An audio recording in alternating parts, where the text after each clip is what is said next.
Un mensaje a la luz de la palabra, con el pastor Bernardo Ríos. A continuación.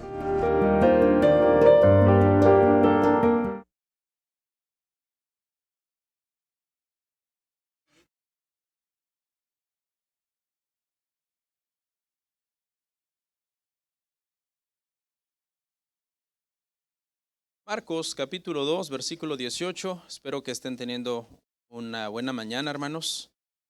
Amaneció algo fresco hoy. Estaba sintiendo yo por ahí una brisita cuando salimos de la casa, bastante agradable. Como que ha tardado un poco el verano,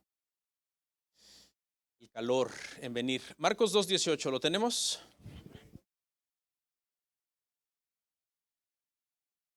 Y los discípulos de Juan y los de los fariseos ayunaban y le dijeron: ¿por qué los discípulos de Juan y los de los fariseos ayunan y tus discípulos no ayunan? Oramos. Señor, vengo a tu presencia en esta mañana delante de tu pueblo, necesitado, Señor, débil, pidiéndote que me ayudes a predicar.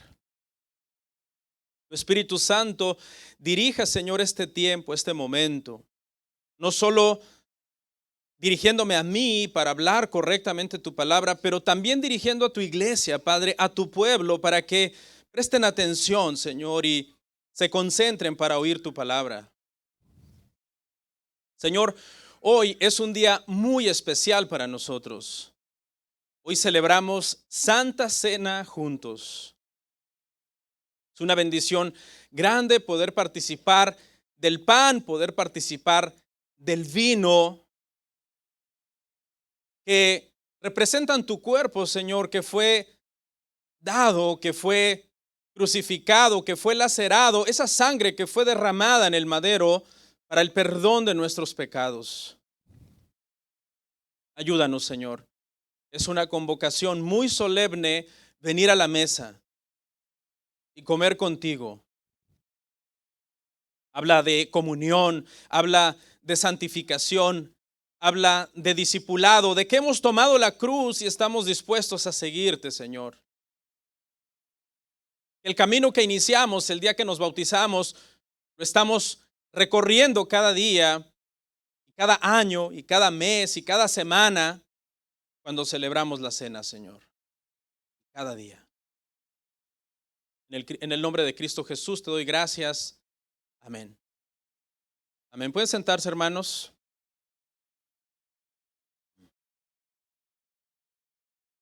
Nuestro tema el día de hoy se titula El Evangelio y la religión falsa. El Evangelio y la religión falsa. Después de que Jesús llamó a Mateo en el tema anterior, donde fue cuestionado por los escribas y los fariseos por estar comiendo con publicanos y pecadores, ahora Jesús es cuestionado por el tema del ayuno. Usted sabe, dijimos en un tema anterior, que los escribas y los fariseos eran como esos policías que andaban siguiendo a Jesús todo donde iba, y cuando miraban algo que no les gustaba, hacían sonar un silbato y decían: dijo esto, estuvo mal, o hizo esto y estuvo mal. Si usted tiene la versión Reina Valera de 1960, tiene un título que es la pregunta sobre el ayuno. Y nuestro título es El Evangelio y la falsa religión. Y usted dirá: ¿cómo sacamos ese título de esta pregunta? Esto es lo que vamos a ver el día de hoy. Porque ante esta pregunta, Jesús aprovecha para darle una lección a estas personas que lo están interrogando sobre la exclusividad y la singularidad del Evangelio. ¿Qué queremos decir con estas dos palabras? Exclusividad y singularidad del Evangelio. Lo que queremos decir es que aunque haya muchas religiones en el mundo, el Evangelio es único en su especie. Nada en el mundo es como el Evangelio. Ninguna otra religión que no predique el Evangelio de Jesucristo se parece ni remotamente al Evangelio. Hay muchas religiones, pero hay una sola religión verdadera. Y el día de hoy quiero meditar en estos pasajes y dejarle claro en la mente a todos los que me están escuchando que esa verdadera religión es el cristianismo que predica a Cristo crucificado. La exclusividad, obviamente, del Evangelio y la singularidad del Evangelio es contraria a la mentalidad pluralista de estos días. Vivimos en un relativismo donde muchos dicen lo que para ti es verdad, para mí no es verdad y viceversa. En consecuencia, lo más probable es que si tú te levantas y valientemente proclamas el Evangelio como único, como exclusivo, como singular, como el único camino para la salvación, pues lo más probable es que vas a ser señalado. Hoy día un cristiano que diga no hay salvación fuera de Cristo, el cristianismo es la única religión verdadera en el mundo, es visto prácticamente como un nazista, como alguien que quiere imponer su forma de pensar a los demás y que es capaz incluso de oprimir a los demás o reprimir a los demás para que piensen como él.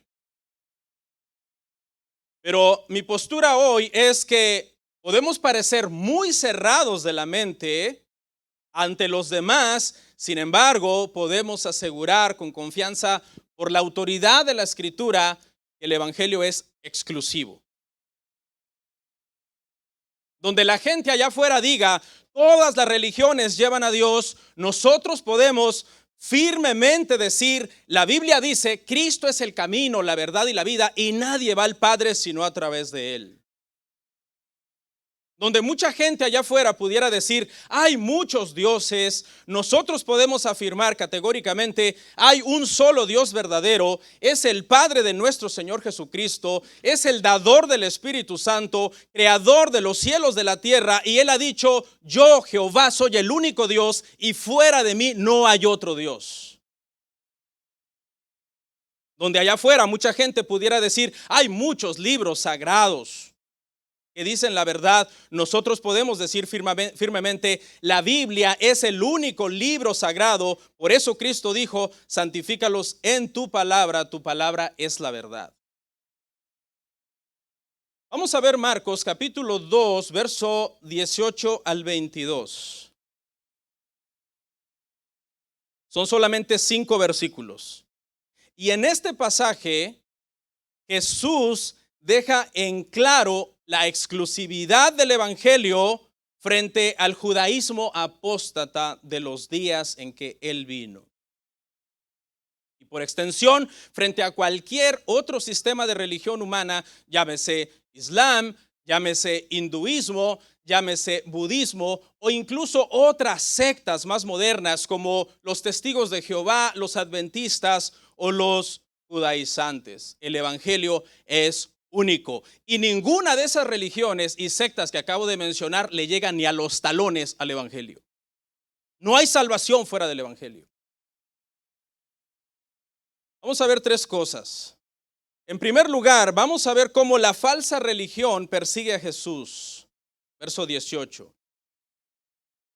En segundo lugar, la respuesta que Jesús da por medio del Evangelio a esta persecución. Verso 19 y 20. Y número 3, unos contrastes que Jesús enseña entre la religión falsa y el Evangelio en el verso 21 y 22. Punto número 1, la falsa religión persigue a Jesús. Verso 18, una vez más. Y los discípulos de Juan y los de los fariseos ayunaban. Y vinieron y le dijeron, ¿por qué los discípulos de Juan y los de los fariseos ayunan y tus discípulos no ayunan? Ya sabemos, hermanos, que los fariseos eran archienemigos de Jesús y los escribas y lo perseguían todo donde él fuera. Aquí lo extraño es que encontremos a los discípulos de Juan el Bautista coaludidos en algún sentido, por lo menos en este caso, con los fariseos para cuestionar a Jesús con el tema del ayuno. Esto resulta sorprendente. ¿Por qué? Porque nosotros sabemos que Juan el Bautista vino como el precursor del Señor, precisamente a señalar al Señor y a decir, Él es el Cordero de Dios que quita el pecado del mundo. Síganlo a Él. Cuando todos los discípulos de Juan comenzaron a abandonarlo a Él y comenzaron a seguir al Señor Jesús, Juan no tuvo ningún problema, porque él supo que ese era su ministerio. En eso consistía su misión de lo que él había venido a hacer. ¿Por qué entonces en esta ocasión encontramos a seguidores de Juan el Bautista unidos con los fariseos cuestionando a Jesús? La respuesta podría deberse a varias razones. Una de ellas, que este era un grupo de discípulos de Juan o seguidores de Juan que no estuvieron presentes en alguna de esas reuniones donde Juan directamente señaló a Jesús. Esa podría ser una posibilidad. La otra es que hayan sido parte de un pequeño grupo de seguidores de Juan el Bautista que sintió celos. En Juan 3:26, lo ve en casa, dice que un grupo de seguidores de Juan, cuando vieron que Jesús, la gente le seguía y estaba bautizando, vinieron y un poco resentido, en el humor del texto se puede ver un poco como de enojo y de resentimiento en ellos, a decirle, allá está aquel que bautizaste y la gente lo está siguiendo y está bautizando gente. Podría ser entonces que estos, motivados por los celos, se han unido a los fariseos. Una tercera opción podría ser que es un grupo de seguidores de Juan el Bautista que ignoraron por muchos años el mandato de Juan de seguir a Jesús. Porque en Hechos 19, 1 al 5, que es un pasaje en donde han pasado más o menos 30 años desde que Jesús se bautizó, 30 años, todavía el apóstol Pablo encuentra a un grupo de discípulos de Juan que no han seguido a Jesús. E incluso algunos padres de la iglesia temprana, dijeron que todavía en el siglo II se encontraban por ahí seguidores que decían que eran seguidores de Juan el Bautista, pero que no eran necesariamente cristianos, seguidores de Cristo. Bueno, ahí está, hay tres posibilidades de por qué esta gente está haciendo eso. De los fariseos no nos extraña, de los discípulos de Juan estamos tratando de comprenderlo entonces por qué ellos están haciendo esto. Y luego el verso dice, y vinieron y le dijeron, ¿por qué los discípulos de Juan y los de los fariseos ayunan y tus discípulos no ayunan? No sé, quizás el hecho de que Jesús acaba de estar en un banquete con publicanos, con pecadores, lo que los escribas y fariseos vieron como una fiesta pagana, ahora los está llevando al tema del ayuno y están diciendo, no solamente come con pecadores y publicanos, dando a entender que los está aceptando, algo que nosotros como religiosos en Israel reprobamos, sino que aparte de eso vemos que no ayuna. O sea, osciló de un extremo de comer con pecadores al otro extremo de no ayunar. El ayuno y la oración, las ofrendas, las limosnas, eran expresiones comunes de piedad en el judaísmo. Jesús no condenó a hacer esas cosas. Cuando esas cosas son hechas correctamente, son medios de gracia que nos ayudan en la santificación. Cuando nosotros oramos, ayunamos, ofrendamos, nos congregamos, tomamos la Santa Cena, todos esos son herramientas que Dios dejó para que nosotros crezcamos y crezcamos en nuestra santificación, en parecernos más al Señor. Jesús no estaba en contra del ayuno.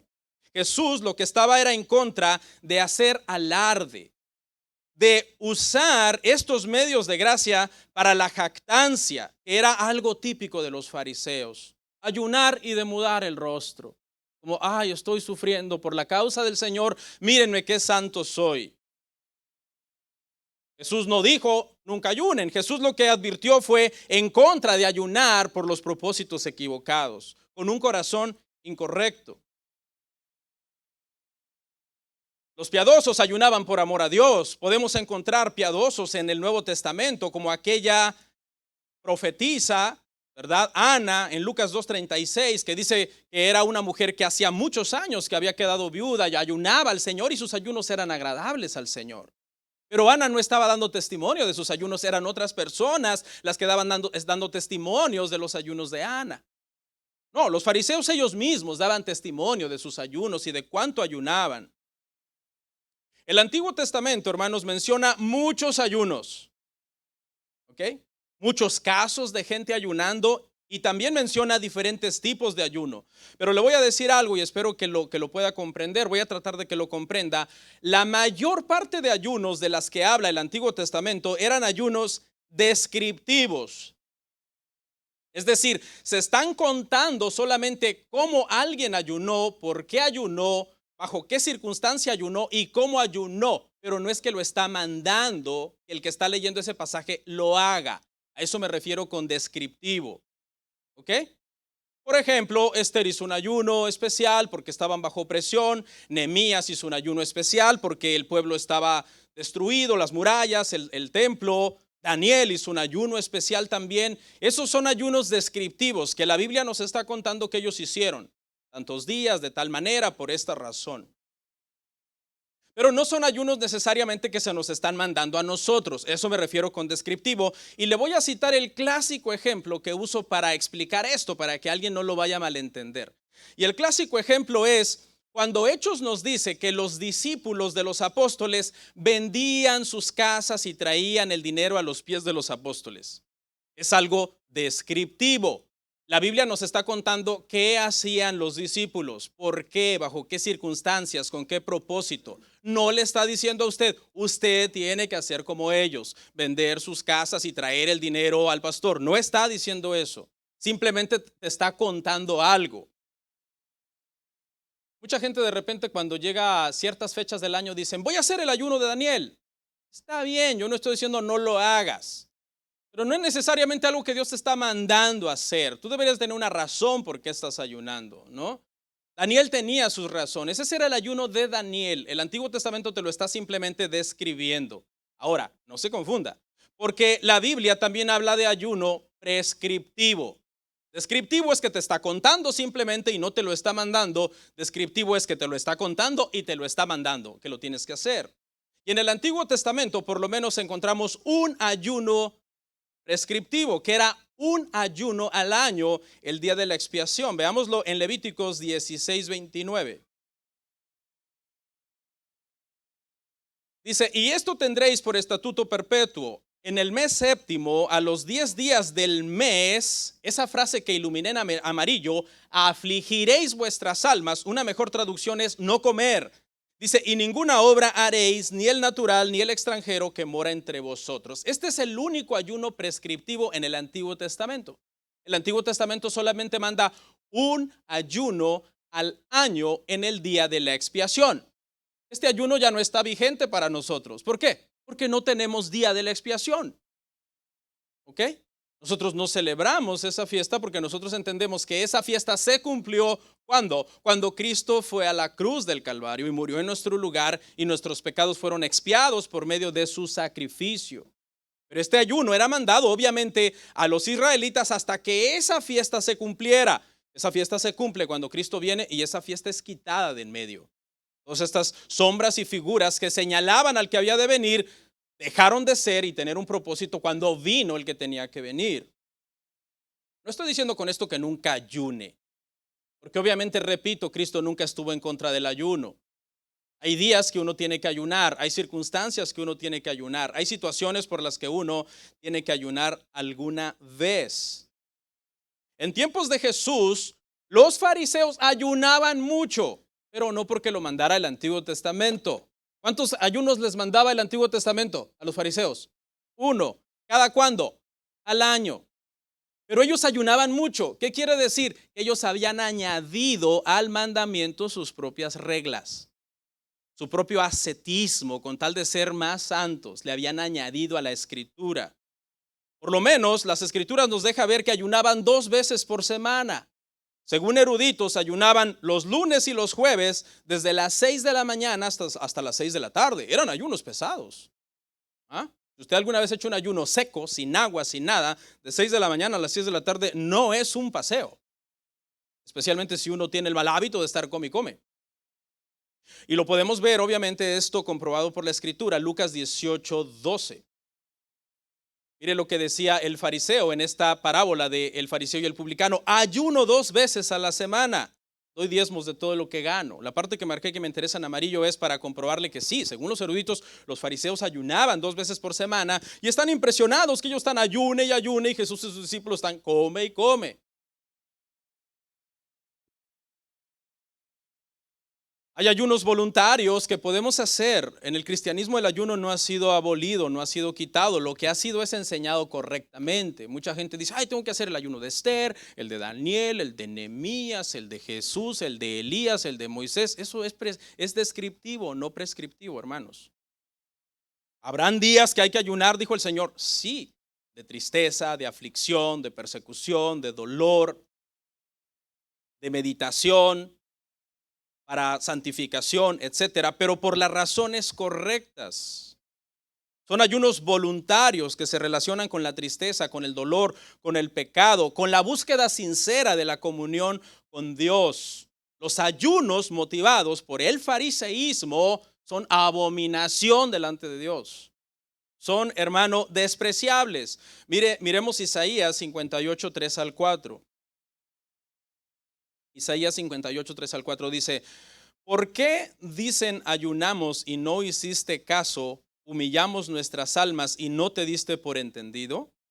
He aquí que en el día de vuestro ayuno buscáis vuestro propio gusto y oprimís a todos vuestros trabajadores. He aquí que para contiendas y debates ayunáis y para herir con el puño inicuamente. Y mire lo que marqué en amarillo. No ayunéis como hoy, para que vuestra voz sea oída en lo alto. Son ayunos que Dios rechaza. Dios dice así, no ayunes así. Cuando oigan a alguien, hermanos, contar cuántos días ayunar, peligro. La Biblia prohíbe eso. La Biblia prohíbe andar contando cuántos días ayunaste, a menos que te lo haya mandado el doctor. Ha dicho, señora, ayune 3 días por alguna cosa. Hay ayunos médicos. Y bueno, le tienes que contar al doctor, ya los hice. Y quizás estás mintiendo. Lo malo de los fariseos que ayunaban, hermanos, por mero exhibicionismo, para llamar la atención de la gente a su piedad personal. Una piedad personal, escuche, no mandada por la Biblia, si yo la busco con la actitud correcta, está bien. ¿Cuándo se vuelve un problema? Cuando se la impongo a los demás, ¿sí? Cuando mi piedad personal, mi llamamiento personal, Dios pone a ayunar en mi corazón y no me lo está mandando la Biblia, sino es algo personal que yo estoy teniendo con Dios. Y luego yo eso lo quiero hacer la regla. Por cuanto yo ayuné 7 días, ustedes tienen que ayunar 7 días. Ahí está el problema. Imponer tu ascetismo personal a los demás. Incluso a lo largo de la historia, ha habido gente que yo he escuchado en internet jactarse. Ayuné más que el Señor, dijo por ahí un hermano, ¿no? ¿Por qué le dijeron? Porque una vez ayuné 41 días. ¿Qué es eso, hermanos? Qué humildad, ¿no?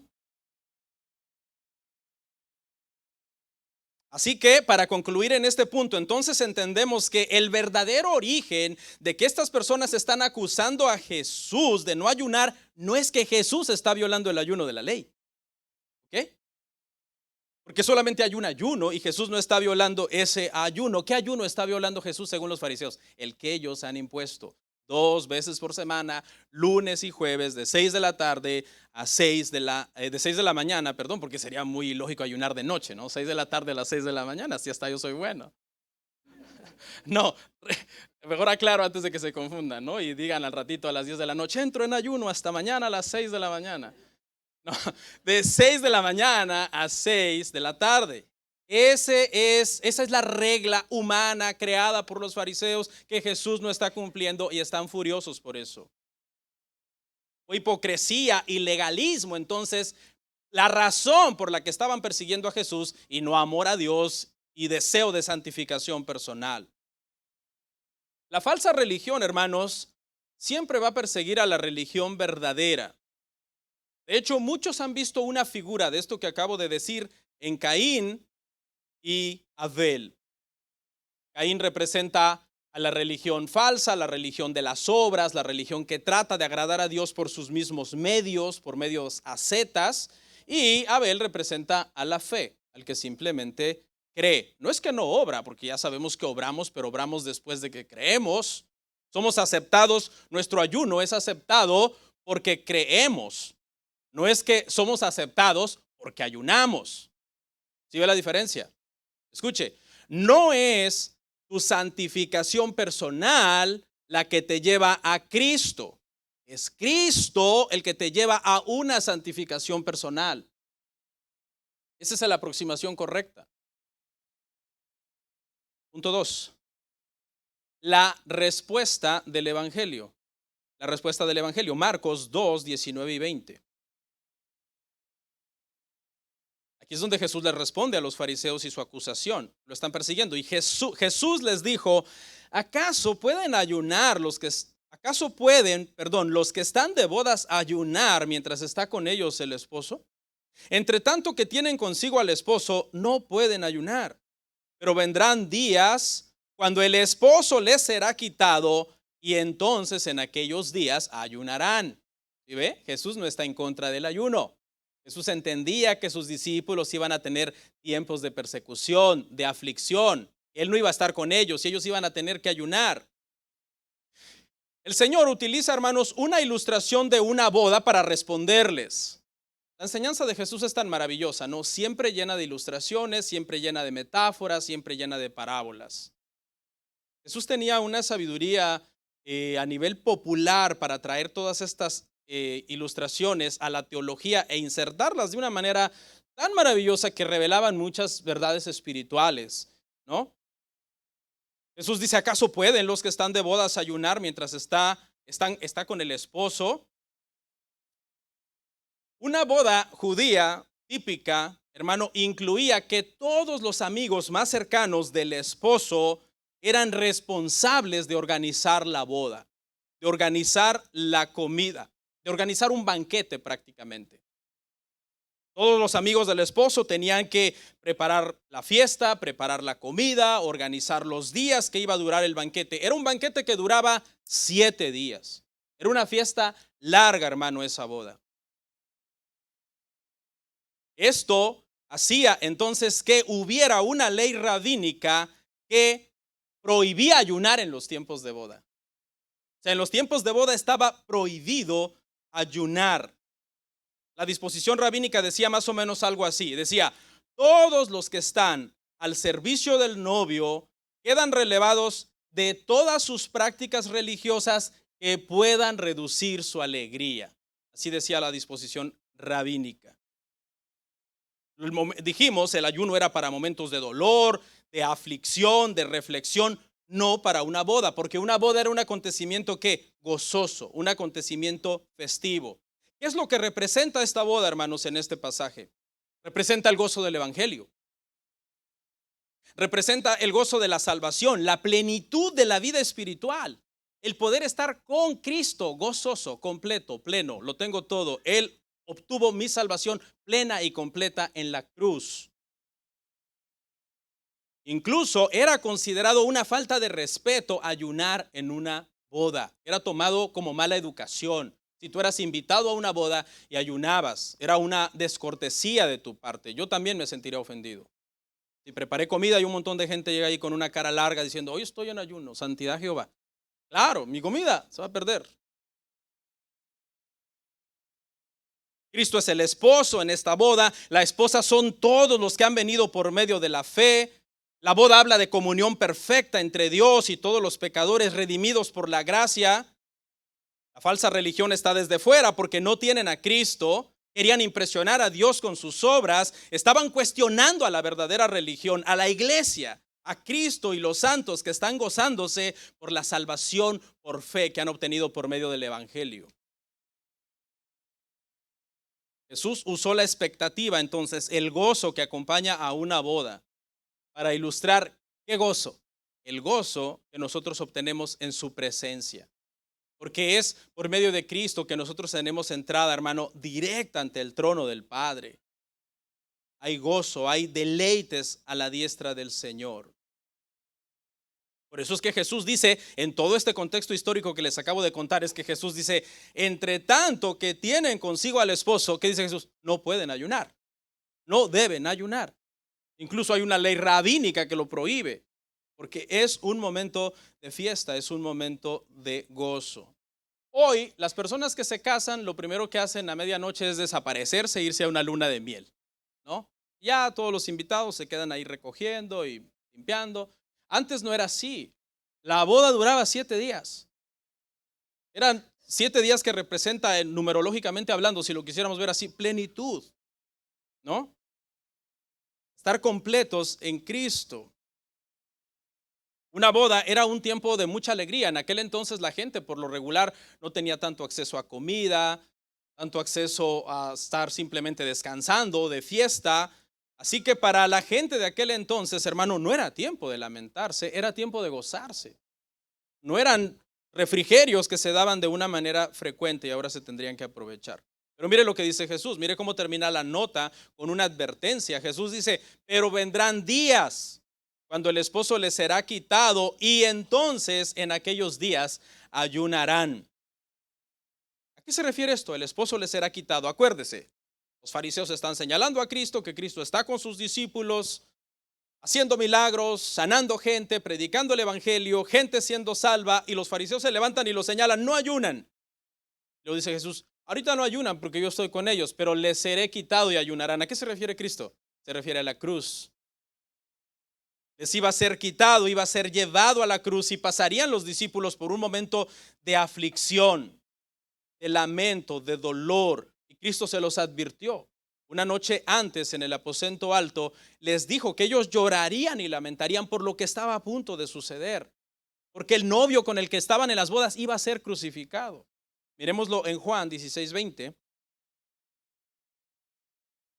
Juan 16:20 dice así, de cierto os digo que vosotros lloraréis y lamentaréis y el mundo se alegrará.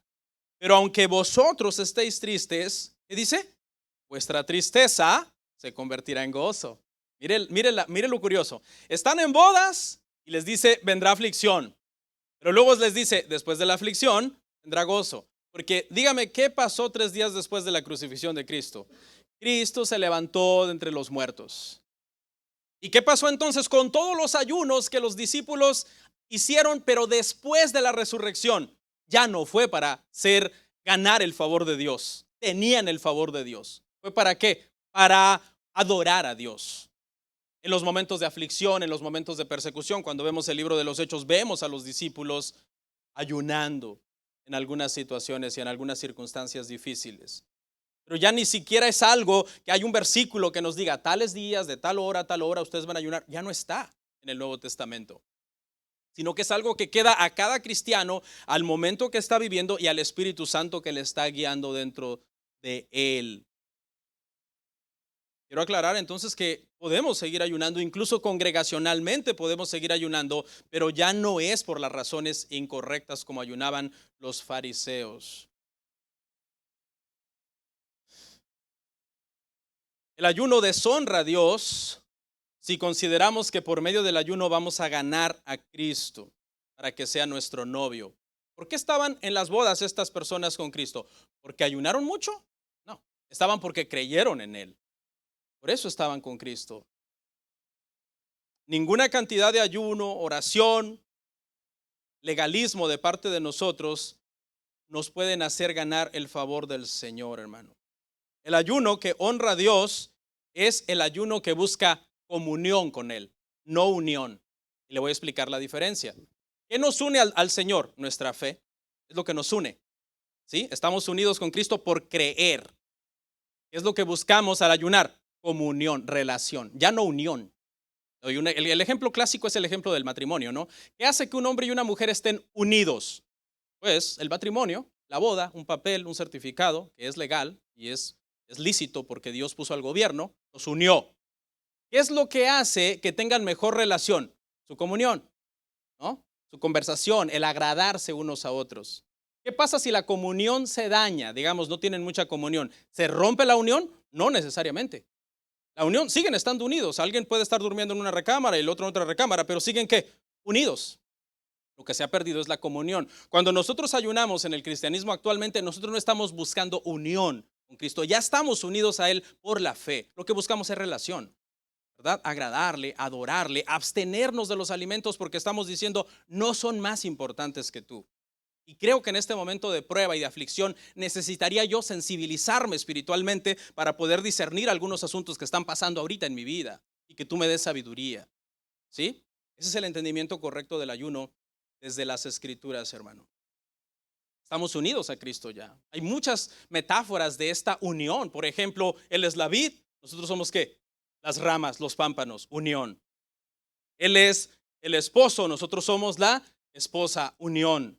Él es la cabeza, nosotros somos los miembros del cuerpo, el cuerpo, unión. Esa unión la obtuvimos por la fe. No quiera obtener unión con Dios por las reglas y la santidad que usted quiera promover por usted mismo. No es la santidad, repito, que lo lleva a Cristo, es Cristo que lo lleva a la santidad. Esa es la aproximación correcta en este tema, hermanos. La enseñanza de Jesús, hermano, a los interrogadores de él, en este caso, que son representantes del judaísmo, ilustra, hermanos, cómo la religión de obras no te puede llevar a las bodas. Te deja fuera de las bodas. Es la fe la que te lleva a la boda. Las obras no. El tú querer ser bueno y decir, yo soy muy bueno. A veces le predica uno el evangelio a ciertas personas y uno le dice, ¿sabía que usted es pecador y que si no viene a Cristo se va a perder? Yo no soy pecador. No he matado, he sido fiel a mi esposa, cuido a mis hijos, y te empiezan a dar toda una lista de su buena moralidad que ellos observan. La salvación no es por obras, la Biblia es más clara que el agua en este tema, no por obras para que nadie se gloríe. ¿Estamos de acuerdo, hermanos? La respuesta del evangelio en este punto 2 a la religión falsa fue contundente. Pongamos la respuesta del verdadero evangelio a la falsa religión en unas sentencias cortas. Los judíos religiosos se negaban a aceptar que eran pecadores y se creían justos por sus obras. Jesús predicó arrepentimiento del pecado y fe en el evangelio para ser salvos. Los judíos religiosos se dedicaron a ceremonias y tradiciones externas y ayunos inventados por ellos. Jesús predicó un corazón transformado por el poder del evangelio. No es el poder de un ayuno que transforma el evangelio, es el poder del evangelio. Es la ley de Jehová la que convierte el alma, la que hace sabio al sencillo. Es el poder del evangelio el que puede hacer que alguien nazca de nuevo. No estoy atacando los medios de gracia, quiero que le quede claro. Ayune todo lo que el Espíritu Santo lo guía a hacerlo, pero hágalo bien. Pero sí estamos atacando una falsa religión, un entendimiento incorrecto del evangelio. Los judíos religiosos buscaban el aplauso de los hombres, ser vistos, exhibirse públicamente, oraban en las esquinas, ensanchaban sus filacterías, los flecos de sus mantos. Y el Señor dijo, no, hagan las cosas en secreto, sean discretos. Cuando ayunen, no demuden el rostro y pongan cara de hambre, no. Únjanse, arréglense y caminen erguidos. Y cuando oren, entren en su aposento y estando en lo secreto, oren a su Padre que está en lo secreto. Y su Padre que está en lo secreto los recompensará en público. Jesús no estaba en contra del ayuno, sino de hacerlo incorrectamente. No estaba en contra de los medios de gracia, sino en contra del exhibicionismo. Incluso, hermanos, cuando oramos, cuando 5 o 6 cristianos nos juntamos a orar, nos tomamos de las manos y oramos, es uno el que debe orar y los demás deben de oír y decir amén. Porque si todos estamos orando al mismo tiempo, ¿qué es eso? Yo no entiendo nada. Pero pastor, déjeme guerrear. Ellos buscaban el aplauso de los hombres. Cristo y el evangelio nos enseña la aprobación de Dios. El evangelio es la aprobación de Dios. La religión falsa busca la aprobación del hombre. Los judíos religiosos tenían rituales muertos creados por ellos mismos. Jesús ofrecía en el evangelio una relación viva, generada ¿por quién? Por Dios mismo, por medio de la fe. Romanos 5 dice que incluso el amor con el que yo amo a Dios, Dios lo ha derramado en mi corazón. Wow, eso es maravilloso. Ellos promovían un sistema de obras de hombres. Jesús daba la salvación a los que creían en él. Él le dijo a Mateo, sígueme.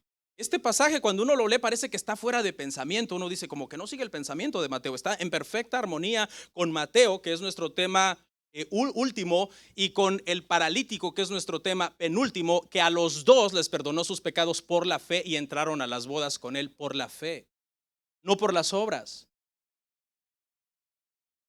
Los escribas y los fariseos, hermanos, se creían los pastores de la gente de Israel. Jesús les dijo, yo veo a las multitudes como ovejas sin pastor. y él fue entonces el verdadero pastor. La realidad era que la verdadera religión del Antiguo Testamento, porque no vaya a entender que estoy atacando el Antiguo Testamento, la ley de Jehová es pura, es santa y es buena. Aquí lo que estamos tratando de señalar es lo que le habían añadido a la ley los fariseos. Nunca se dieron cuenta que la verdadera religión del Antiguo Testamento se cumplía en el Señor Jesucristo. Pero ellos estaban ciegos espiritualmente. Sus obras los habían cegado. Creerse buenos los había cegado. Pensaron que no necesitaban a Dios, que sus obras eran suficientes. Punto número 3. Contrastes entre la religión falsa y el evangelio. Contrastes entre la religión falsa y el evangelio, verso 21 y 22. Marcos 2, 21 al 22.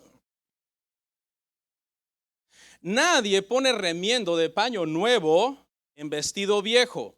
De otra manera, el mismo remiendo nuevo tira de lo viejo y se hace peor la rotura. Y nadie echa vino nuevo en odres viejos. De otra manera, el vino nuevo rompe los odres y el vino se derrama y los odres se pierden. Pero el vino nuevo en odres nuevos se ha de echar. El maestro de las metáforas, el maestro de las ilustraciones, viene y trae dos metáforas para ilustrar los contrastes que hay entre el verdadero evangelio y la falsa religión creada por los hombres, para llegar a Dios a su manera, diciendo, hay muchos caminos a Dios, hay muchas religiones, hay muchos dioses, hay muchos libros sagrados. Tú puedes leer el Corán y yo la Biblia, es lo mismo. No es lo mismo. La Biblia es la palabra de Dios. Estas dos, hermano, metáforas nos ejemplifican cómo el evangelio es único. El evangelio no tiene rival cuando se trata de dar salvación a los pecadores. Jesús demuestra en estas metáforas que el evangelio es incompatible. No debería de haber un sincretismo entre, mis obras y un poquito de evangelio. Mi religión y un poquito de la cruz de Cristo. Mi ascetismo religioso porque ayuné 41 días y los méritos de Cristo en la cruz del Calvario. No se puede mezclar. Jesús demuestra que el evangelio de la gracia de Dios es incompatible con cualquier sistema falso de obras de justicia, empezando por el judaísmo. Señores y señoras, el judaísmo actual es una religión falsa. No lleva a la salvación. La salvación está en Cristo. ¿A quién les está hablando aquí Jesús? A los fariseos religiosos. El judaísmo moderno es exactamente igual que el fariseísmo de los tiempos de Cristo y peor, escúchelo. Y las metáforas van así. Veamos la primera. La primera, nadie pone remiendo de paño nuevo en vestido viejo. Esa es la primera que usa el Señor. La tela nueva que nunca se ha lavado tiene una característica muy importante y es que nunca ha encogido. Así que cuando se toma un parche de tela nueva y se pone en un vestido viejo que ya ha encogido porque por el uso ha sido lavado o mojado con la lluvia, ¿qué pasa? El parche nuevo encoge, tira de la tela vieja y ¿qué? Y la rompe. Aparte de que el parche se ve mal, porque la tela vieja está ¿qué? Raída, descolorida, se ve que ha estado usada y la tela nueva está full color, ¿no? A todo color, reluciente, nueva, todas sus fibras se pueden ver completamente. No se ve bien, eso no se ve bien. Reparar una túnica vieja con un pedazo de tela nueva, entonces obviamente no era aconsejable. ¿Cuál es el planteamiento aquí de Jesús, de nuestro Señor Jesucristo? Era que su evangelio de arrepentimiento del pecado no se podría remendar con el tradicionalismo legalista de los judíos. Como si el evangelio fuera lo nuevo que simplemente se estaba usando como un remiendo al judaísmo, como para mejorar al judaísmo. El evangelio no vino a mejorar el judaísmo. El evangelio vino a quitarlo de en medio, a suplantarlo. En los primeros siglos, hermano, en el siglo I, cuando se entendía que el cristianismo era una secta del judaísmo, eso era peligrosísimo, porque el judaísmo ya tenía muchas sectas. Y alguien pudo haber dicho, el cristianismo es solamente una secta más del judaísmo. De hecho, por eso no los persiguieron al principio, en el primer siglo. Pero ya cuando se dieron cuenta que el evangelio era otra cosa, comenzó la persecución. Y qué bueno que vino la persecución, porque la persecución acabó separando completamente al cristianismo del judaísmo. Eso fue muy bueno. Usted va a oír a los judaizantes decir lo contrario. Ay, el problema es que fuimos desprendidos del judaísmo. Volvamos a nuestras raíces hebreas. No, ese es el problema. Lo mejor que pudo haber pasado fue que el templo fuera destruido como Cristo lo profetizó y que el cristianismo fuera desprendido del judaísmo. Porque si no hubiera quedado el cristianismo nada más como un parche de tela nueva, supuestamente, en una tela vieja que no macha, que no debería de ser de esa manera. Es importante señalar que el vestido viejo al que Jesús alude aquí, repito, no es la ley de Dios. Porque Romanos, ¿qué nos enseña? 7:16, la ley de Dios es justa, es buena. Nunca hablemos mal de las cosas que fueron sombra, porque las cosas que fueron sombra tenían su propósito. Cuando hablamos del sistema de sacrificio expiatorio que tuvo su tiempo hasta que Cristo viniera, no hablemos despectivamente de él, como, hey, eso fue malo y qué bueno que fue quitado, etcétera, etcétera. Sí fue quitado y eso fue bueno, pero debemos de entender que Dios es sabio y Dios lo impuso con un propósito en ese tiempo también, y que tenía que cumplir un propósito en ese tiempo. Jesús no estaba interesado en reparar la religión de los fariseos. El interés de Jesús era eliminarla completamente. Y vamos a la segunda metáfora. Y nadie echa vino nuevo en odres viejos. De otra manera, el vino nuevo rompe los odres y el vino se derrama y los odres se pierden. Pero el vino nuevo en odres nuevos se ha de echar. Esta es la segunda analogía y es una repetición simplemente de la primera, aunque en otro sentido. Así como un pedazo de tela nueva sin encogerse destruiría una prenda vieja, de la misma manera el vino nuevo va a destruir los odres viejos. Eso es lo que Jesús quiere decir. La tela nueva destruye la túnica vieja, el vino nuevo destruye el odre viejo. Y le voy a dar un poco de contexto de este tema de los odres para que usted lo pueda entender. Los odres eran pieles de animales que se usaban como recipientes para almacenar líquidos. Si usted es de pueblo y alguna vez tuvo contacto con las pieles, cuando los cueros ya están muy viejos, pierden toda su flexibilidad y se hacen bien duros. De hecho, empiezan a tener muchas grietas. ¿Alguien sabe de qué estoy hablando? Ves el cuero, lo tocas, se siente rasposo, está rígido, ¿sí? No tiene flexibilidad, ya no puede expandirse más. Ha dado todo lo que dio para expandirse.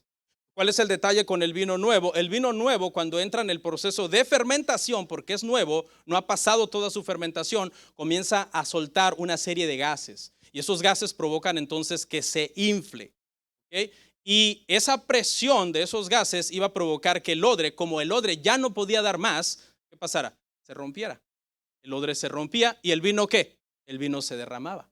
Y la enseñanza es clarita. Cristo dice, no, el evangelio no vino nada más como a ser derramado o salpicado sobre el judaísmo o sobre todas esas tradiciones rabínicas. No, vino a quitarlo completamente, a sustituirlo completamente, a destruirlo completamente. Al igual entonces que la primera ilustración que demostraba que el verdadero evangelio no puede unirse al sistema falso de obras de justicia, esta analogía, hermano, nos ilustra el hecho de que el legalismo del judaísmo no podía contener el mensaje de salvación por gracia. El odre viejo no puede contener el vino nuevo. El legalismo y fariseísmo de los escribas no puede contener el evangelio. Y mejor destruir ese odre, que se derrame el mensaje, que se pierda el mensaje. Eso iba a pasar si la iglesia cristiana nunca se hubiera separado del judaísmo y simplemente hubiera seguido siendo considerada a lo largo de la historia una secta más del judaísmo. Eso no era el propósito del Señor, obviamente. El punto, hermanos, de estas dos metáforas es muy sencillo. Sobre lo viejo y sobre lo nuevo. Y es bastante claro. La enseñanza y las prácticas de los fariseos, los escribas, representadas por todas esas antiguas tradiciones, tenían que ser quitadas de en medio. Eran reglas y tradiciones hechas por los hombres, rígidas, ¿no? Por eso los fariseos decían, hay que diezmar la menta, el eneldo y el comino. Una rigidez extrema en las cuestiones religiosas. Rígidas por un lado y frágiles por otro. ¿Por qué? Porque no pueden contener el vino nuevo del evangelio y por lo tanto los rompen, lo quita de en medio.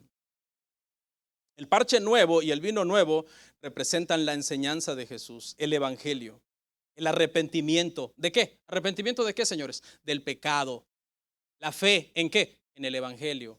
¿Qué evangelio? Las buenas nuevas de que Jesucristo vino a morir a la cruz del Calvario para que nosotros podamos ser salvos. Las tradiciones religiosas de los fariseos eran una especie como de camisa de fuerza que obligaba a la gente, hagan esto para agradar a Dios. Era una falsa libertad, era esclavizaje.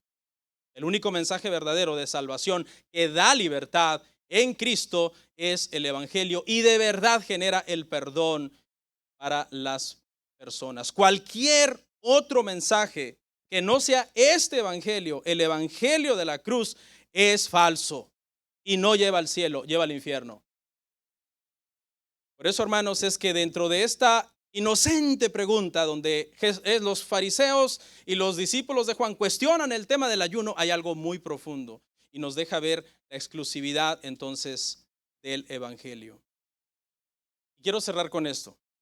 Si no hay salvación fuera del evangelio, si no hay salvación fuera de Cristo, si el evangelio es la única religión verdadera, si el cristianismo es la única religión verdadera, ¿cuál debería de ser nuestra preocupación como creyentes? Predicarlo, enseñarlo, llevarlo. Porque es ilógico que simplemente nos jactemos, están mal los musulmanes, están mal los hindús, los budistas, y que los dejemos sin enseñarles el verdadero mensaje del evangelio. Y por eso, pensando en esto, traje una historia final y con esto concluir. Y es la historia de dos hermanos que comprendieron la exclusividad del evangelio. Ellos dijeron, por cuanto aquella gente que está allá no tiene el evangelio y no hay salvación fuera del evangelio, yo estoy dispuesto a dar todo, a dar mi vida, mi libertad y lo que sea con tal de llevarles al evangelio. Y quizás algunos de ustedes ya han escuchado esta historia. Es la historia de los hermanos moravos. Es un poderoso testimonio, repito, de que ellos entendían que no había salvación fuera del evangelio. No había poder transformador que pudiera transformar el corazón fuera del evangelio. Así que estos dos hermanos en el siglo XVIII, motivados por esto, hermano, se enteraron que en una isla del Caribe había esclavos que nunca habían escuchado el evangelio. Y solamente había una forma de ir a esa isla, como esclavo.